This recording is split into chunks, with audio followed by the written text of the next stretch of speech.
Emma ने अपनी उंगलियों से उस प्राचीन संगीत बॉक्स को छुआ, उसकी सुनहरी नक्काशी और नाचती हुई गुड़िया को ध्यान से देखा।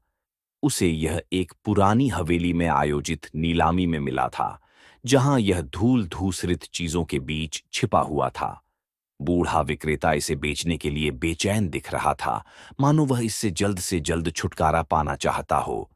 उस रात एम्मा ने इसे अपने बेड साइड टेबल पर रखा और धीरे धीरे उसकी चाबी घुमाई।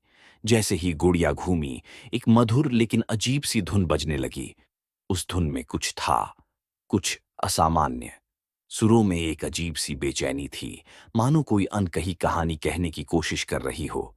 पहली रात संगीत बॉक्स का खुद बजना रात के 3:13 पर एम्मा की नींद खुल गई। वही रहस्यमयी धुन कमरे में गूंज रही थी। चौंक कर उसने टेबल की ओर देखा। संगीत बॉक्स खुद ही खुल गया था। उसकी गुड़िया धीरे धीरे घूम रही थी। उसने घबराकर ढक्कन बंद कर दिया और उसे अलमारी में रख दिया।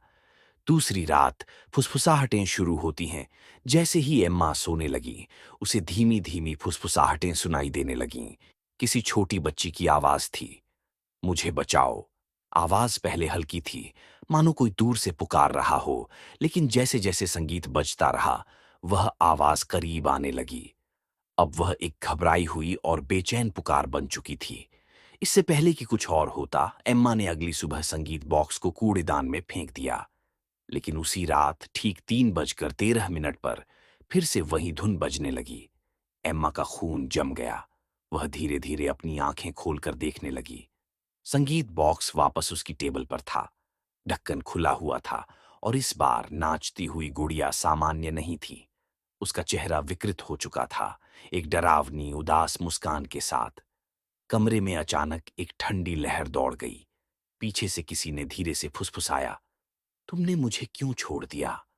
भूतिया अतीत का रहस्य डर से कांपती हुई एम्मा ने आखिरकार इस संगीत बॉक्स के बारे में खोजबीन की। वह जो जान पाई, उससे उसकी रीढ़ में ठंडक दौड़ गई। संगीत बॉक्स 1953 में लापता हुई एक लड़की लिलियन प्राइस का था। कहा जाता था कि उसका पिता उसे बहुत प्यार करता था, लेकिन लोग फुसफुसाते थे कि उसने अपनी बेटी को घर के अटारी एटिक में कैद कर रखा था। और उसी अटारी में वर्षों बाद यह संगीत बॉक्स मिला था। एम्मा को एहसास हो गया कि उसे इस शापित वस्तु से जल्द छुटकारा पाना होगा। अंतिम प्रयास, झील में डुबाना। रात के अंधेरे में एम्मा अपनी कार में बैठी और सुनसान सड़क पर झील की ओर रवाना हो गई। ठंडी हवा के झोंकों से कार की खिड़कियां हिल रही थीं। जैसे ही उसने झील के किनारे जाकर संगीत बॉक्स को उठाया, उसकी कलाई पर अचानक ठंडी बर्फीली छोटी छोटी उंगलियों का स्पर्श हुआ। उसके ठीक कान के पास एक फुसफुसाहट आई, नहीं। अचानक कार ने खुद ही रफ्तार पकड़ ली। स्टीयरिंग अपने आप हिलने लगा। हेडलाइट्स झील की ओर चमकने लगे। एम्मा ने चिल्लाकर ब्रेक दबाने की कोशिश की, लेकिन कार बेकाबू थी। स्प्लैश! गाड़ी झील में गिर चुकी थी।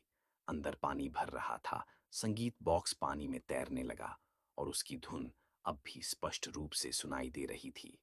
अगले दिन पुलिस को झील के किनारे एम्मा की कार मिली। ड्राइवर की सीट खाली थी। एक सप्ताह बाद एक प्राचीन वस्तुओं के व्यापारी ने झील के पास एक बाजार से एक खूबसूरत संगीत बॉक्स खरीदा। उसी रात ठीक 3:13 पर वह धुन फिर से बजने लगी। कमरे में एक मासूम लेकिन दहशत भरी फुसफुसाहट गूंज उठी, मुझे बचाओ।